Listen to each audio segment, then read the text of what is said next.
पूर्वी चंपारण। पूर्वी चंपारण बिहार के तिरहुत प्रमंडल में स्थित एक जिला है। 1971 में चंपारण को विभाजित कर बनाए गए पूर्वी चंपारण का मुख्यालय मोतिहारी है। चंपारण दो शब्द चंपा और अरण्य से बना है, जिसका अर्थ होता है चंपा के पेड़ों से आच्छादित जंगल।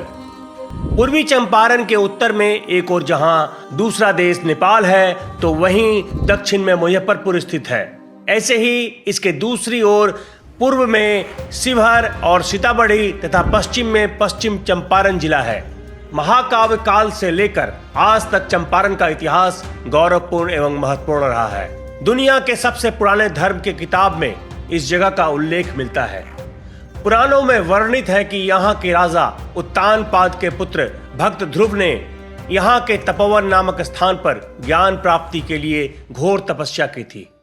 एक और चंपारण की भूमि देवी सीता की शरण स्थली होने से पवित्र है, वहीं दूसरी ओर आधुनिक भारत के गांधी जी का चंपारण सत्याग्रह भारतीय स्वतंत्रता के इतिहास का अमूल्य पन्ना है। राजा जनक के समय यह मिथिला प्रदेश का अंग हुआ करता था। लोगों का ऐसा विश्वास है कि जानकीगढ़ राजा जनक के मिथिला प्रदेश की राजधानी थी, जो बाद में वज्जी के साम्राज्य का हिस्सा बन गया। भगवान बुद्ध ने भी यहाँ अपना उपदेश दिया था, जिसकी याद में तीसरी सदी में प्रियदर्शी अशोक ने स्तंभ लगवाए और स्तूप का निर्माण कराया। गुप्त वंश तथा पाल वंश के पतन के बाद चंपारण कर्णाट वंश के अधीन हो गया। मुसलमानों के अधीन होने तक तथा उसके बाद भी यहाँ स्थानीय क्षत्रपों का सीधा शासन रहा। भारत के स्वतंत्रता संग्राम के समय चंपारण के ही एक रैयत एवं स्वतंत्रता सेनानी राजकुमार शुक्ल के बुलावे पर महात्मा गांधी अप्रैल 1917 में मोतिहारी आए और नील के फसल पर लागू 3 कठिया खेती के विरोध में सत्याग्रह का पहला सफल प्रयोग किया। आजादी की लड़ाई में यह एक नए चरण की शुरुआत थी। बाद में भी बापू यहाँ कई बार आए। अंग्रेजों ने चंपारण को सन 1866 में ही स्वतंत्र इकाई बनाया था, लेकिन 1971 में इसका विभाजन कर पूर्वी तथा पश्चिमी चंपारण बना दिया गया। ऐतिहासिक जगह होने के कारण यहाँ आज भी कई ऐतिहासिक स्थल स्थित है। तो चलिए आपको एक एक करके इनकी जानकारी देते हैं। केसरिया का बौद्ध स्तूप मोतिहारी से तकरीबन 35 किलोमीटर दूर साहेबगंज चकिया मार्ग पर लाल छपरा चौक के पास अवस्थित है प्राचीन ऐतिहासिक स्थल केसरिया। यहाँ एक वृहद बौद्ध कालीन स्तूप है, जिसे केसरिया स्तूप के नाम से जाना जाता है। वर्ष 1998 में भारतीय पुरातत्व विभाग द्वारा उत्खनन के उपरांत इस जगह का पर्यटन और ऐतिहासिक रूप से महत्व बढ़ गया है। पुरातत्ववेत्ताओं के अनुसार यह बौद्ध स्तूप दुनिया की सबसे ऊंचा स्तूप है। यह स्थान राजधानी पटना से तकरीबन 120 किलोमीटर और वैशाली से तकरीबन 30 मील की दूरी पर अवस्थित है। लौरिया नंदनगढ़ अरेराज अनुमंडल के लौरिया गांव में स्थित है अशोक स्तंभ, जिसकी ऊंचाई तकरीबन 36.5 फीट है। इस स्तंभ का निर्माण 249 ईसा पूर्व सम्राट अशोक के द्वारा किया गया था। इस पर प्रियदर्शी अशोक लिखा हुआ है। इस स्तंभ को स्तंभ धर्मलेख के नाम से भी जाना जाता है। सम्राट अशोक ने इसमें अपने 6 आदेशों के संबंध में लिखा है। अनुमान के अनुसार इस स्तंभ का कुल वजन 40 टन है। कहा जाता है कि इस स्तंभ के ऊपर जानवर की मूर्ति थी, जिसको कोलकाता संग्रहालय में भेज दिया गया। गांधी स्मारक मोतिहारी चंपारण की शान का प्रतीक गांधी मेमोरियल स्तंभ, जिसका शिलान्यास 10 जून 1972 को तत्कालीन राज्यपाल D.K. वरूज के द्वारा किया गया था।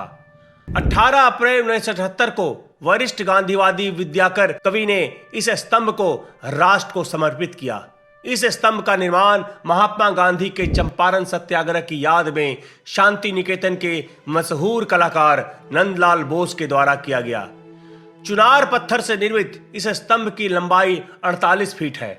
स्मारक का निर्माण ठीक उसी जगह किया गया जहां गांधी जी को 18 अप्रैल 1917 में धारा 144 का उल्लंघन करने के जुर्म में अनुमंडल पदाधिकारी की अदालत में पेश किया गया था। जॉर्ज ऑरवेल स्मारक अंग्रेजी साहित्य के महान लेखक जॉर्ज ऑरवेल का जन्म 25 जून 1903 को मोतिहारी में हुआ था। उस समय उनके पिता रिचर्ड वेल्मेस्ली ब्लेयर चंपारण के अफीम विभाग में सिविल अधिकारी थे। उनका घर आज भी वहां उपस्थित है। विश्व कबीर शांति स्तंभ जिला मुख्यालय से तकरीबन 10 किलोमीटर पर पिपरा कोठी प्रखंड के बेलवातिया गांव में भारत का 8वां एवं बिहार का इकलौता विश्व कबीर शांति स्तंभ स्थापित है। रामगढ़वा उच्च विद्यालय तारकेश्वर नाथ तिवारी द्वारा बनाया गया हाई स्कूल पूर्वी चंपारण के रामगढ़वा में है। इस स्कूल ने ग्रामीण इलाके में शिक्षा का सूत्रपात किया। कई IAS, IPS, डॉक्टर, अभियंता यहां से बने हैं। सोमेश्वर महादेव मंदिर मोतिहारी शहर से 28 किलोमीटर की दूरी पर दक्षिण पश्चिम अहिराज में स्थित है भगवान शिव का प्रसिद्ध मंदिर, जो सोमेश्वर शिव मंदिर के नाम से जाना जाता है। श्रावणी मेला के समय केवल चंपारण से ही नहीं बल्कि देश विदेश से हजारों की संख्या में भक्तगण भगवान शिव का जलाभिषेक करने यहां आते हैं। सीताकुंड मोतिहारी से तकरीबन 16 किलोमीटर दूर पीपरा रेलवे स्टेशन के पास एक पुराने किले के परिसर में सीताकुंड स्थित है। माना जाता है कि भगवान राम की पत्नी सीता ने त्रेता युग में इस कुंड में स्नान किया था। इसके किनारे भगवान सूर्य, देवी दुर्गा, हनुमान सहित कई अन्य मंदिर भी बने हुए हैं। रामनवमी के दिन यहाँ एक विशाल मेला लगता है। हजारों की संख्या में इस दिन लोग भगवान राम और सीता की पूजा अर्चना करने यहाँ आते हैं। इसके अलावा भी यहाँ कई छोटे छोटे मंदिर हैं। तिरहुत का अंग होने पर भी अलग अलग भाषा तथा भौगोलिक विशेषता के चलते चंपारण की संस्कृति वज्जिका भाषी क्षेत्रों से थोड़ा भिन्न है। जिले के सभी हिस्सों में भोजपुरी बोली जाती है, लेकिन हिंदी और उर्दू शिक्षा का माध्यम है।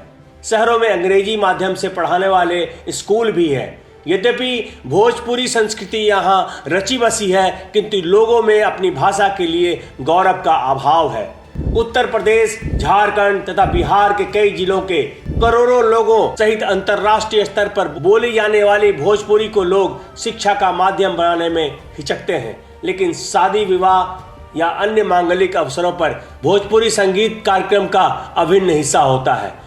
कभी नील की खेती के लिए जाने जाने वाला जिला अब अच्छी किस्म के चावल और गुड़ के लिए प्रसिद्ध है। अपरिचितों का स्वागत भी गुड़ और पानी से किया जाता है।